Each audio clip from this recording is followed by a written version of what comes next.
Bueno, el día de hoy daremos inicio a la presentación del caso clínico a cargo de la doctora Belén Montani, residente de tercer año de imágenes diagnósticas, y el interlocutor Rodrigo Paz, residente de primer año de imágenes diagnósticas. Daremos inicio con la presentación clínica de la paciente femenina de 64 años que ingresa al servicio de urgencia con cuadro clínico de 3 días de evolución dado por dolor abdominal y alzas térmicas no cuantificadas. Como antecedente importante, hipertensión arterial, diabetes mellitus tipo 2 no insulino dependiente, hipotiroidismo, adenocarcinoma de colon sigmoide diagnosticado recientemente, infecciones de vías urinarias recurrentes e urolitiasis. Al examen físico de ingreso, evidencian signos vitales conservados, dolor franco en flanco derecho, puño percusión ipsilateral positiva, sin signos de irritación peritoneal. Estos son los estudios de imágenes realizados en la institución a la paciente durante el año 2019, 20 y el presente año. Desde resonancia magnética de columna lumbosacra hasta tomografías abdominopélvicas. Entraremos en más detalles en las siguientes diapositivas. El primer estudio realizado fue una radiografía de árbol urinario donde se evidencia una imagen radiopaca coraliforme de bordes lobulados que se localiza en la fosa renal derecha.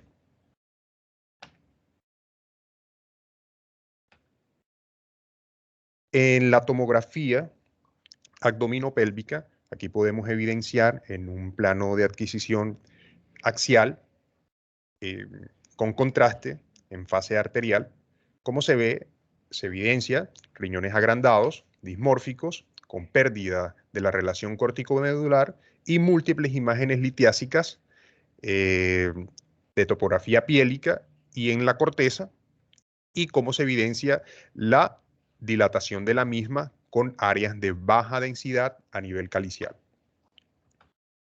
Aquí vemos un corte de adquisición coronal donde se evidencia el mismo patrón que he descrito anteriormente con las múltiples imágenes litiásicas. En este caso se evidencia la que se localiza en topografía piélica.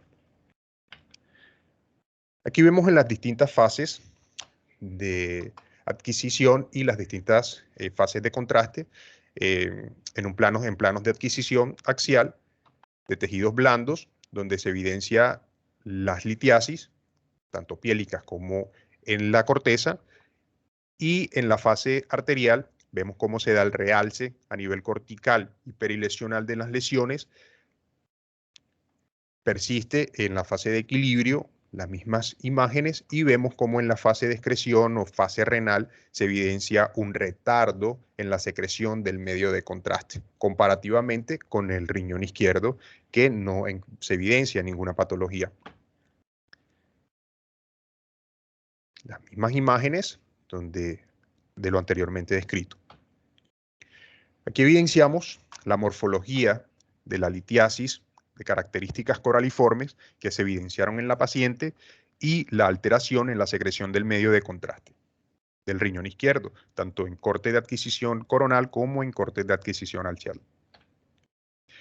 Esta es, pues lamentablemente, digo lamentablemente porque es la única resonancia que tenemos de la paciente realizada en el año 2019 de resonancia de columna lumbosacra, donde se ven cortes de adquisición axial ponderados en T1.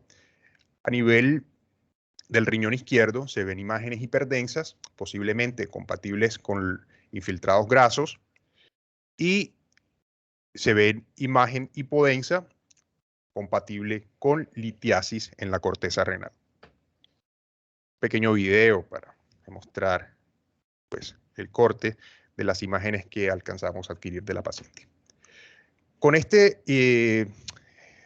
hallazgos que evidenciamos tanto en las imágenes diagnósticas como en la clínica de la paciente, nos atrevemos a dar impresiones diagnósticas como una tuberculosis renal, un acceso renal, una pielonefritis xantogranulomatosa y un carcinoma de células renales. El diagnóstico que, basándonos en todos los criterios, tanto de imágenes como clínicos, que identificamos fue la pielonefritis xantogranulomatosa. Daremos inicio a la discusión del caso clínico.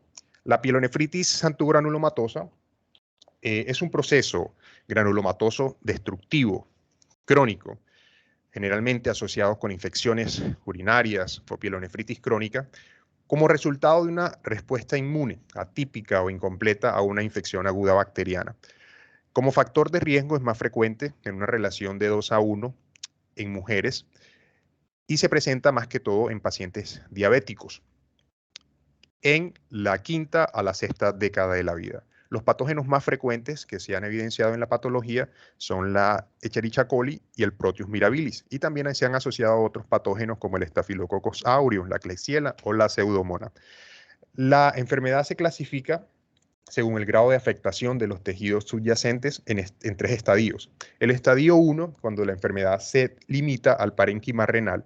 El estadio 2, cuando el parénquima renal no solamente es el afectado, sino también hay compromiso de la gracia perirrenal, se presenta hasta en un 14% de los pacientes, y el estadio 3, cuando la extensión al espacio perirrenal y hay también compromiso de los espacios pararrenales y el retroperitoneo.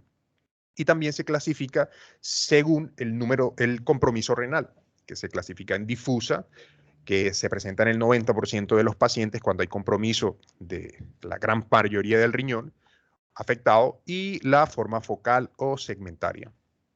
Los hallazgos radiológicos son típicos de los que habíamos mencionado en la diapositiva anterior: un cálculo coraliforme de localización central y periférica, agrandamiento del contorno renal y, en algunos casos, unas buenas imágenes nos pueden dar un borramiento o la visión del borramiento del SOAT.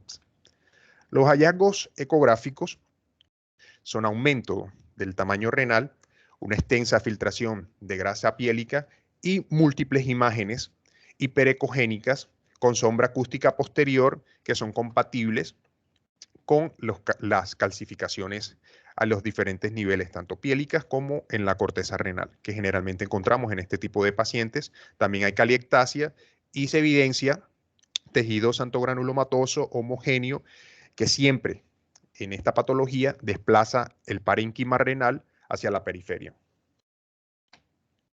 Los hallazgos tomográficos se puede evidenciar aumento del tamaño renal, cálculos coraliformes centrales, dilatación del sistema colector. También mencionamos unas imágenes típicas como pata o en pie de oso, y son características disminución en las densidades de las lesiones de un 1 a de un menos 10 hasta un 30 en unidades Anfield. Hay contracción paradójica de la pelvis renal cerca a la estructura, al cálculo, al cálculo, y hay rarefacción de la grasa perileccional.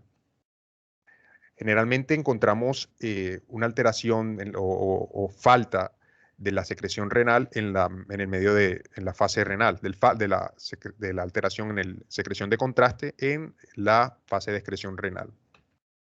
El patrón tomográfico se ve una disposición radial de múltiples espacios redondeados o propio de los cálices dilatados, a lo que anteriormente habíamos mencionado como el signo de pata de oso.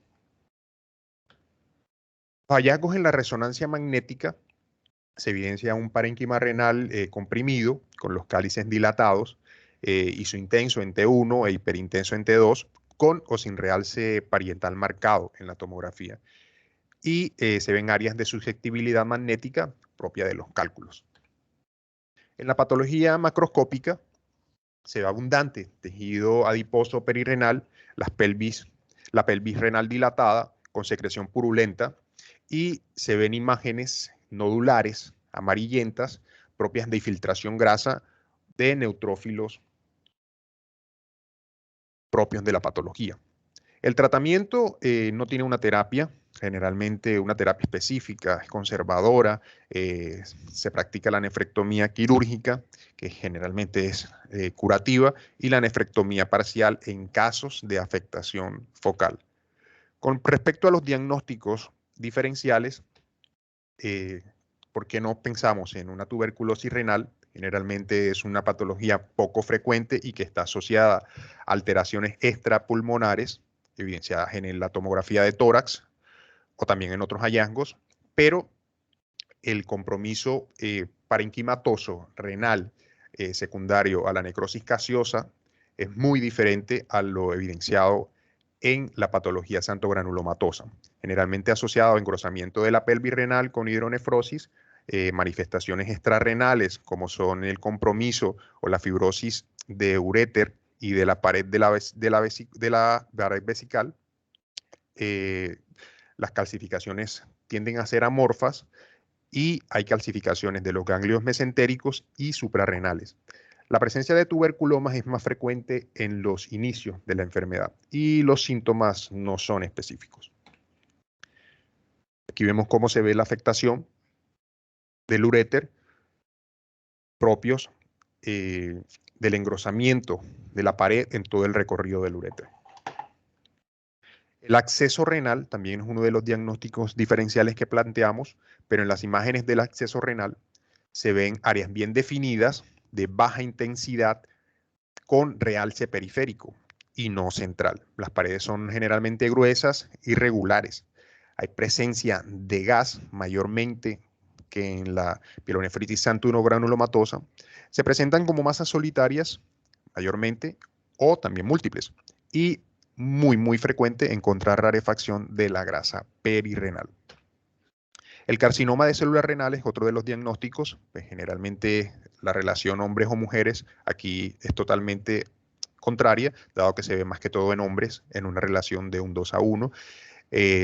Las décadas de la vida aumentan, se presenta de la quinta a la séptima década de la vida y se presenta también como una masa solitaria con densidad de tejidos blandos de 30 a 50 unidades Anfield, focal, suele tener centro necrótico hipervascular en la corteza con el medio de contraste, generalmente asociada en un 25 o un 30% a metástasis en el momento del diagnóstico y como síntoma predominante en la clínica de los pacientes está asociado a hematuria, linfadenopatías regionales en un 30 o en un 15% y se ve invasión de la lesión hacia la vena renal en un gran porcentaje de los pacientes.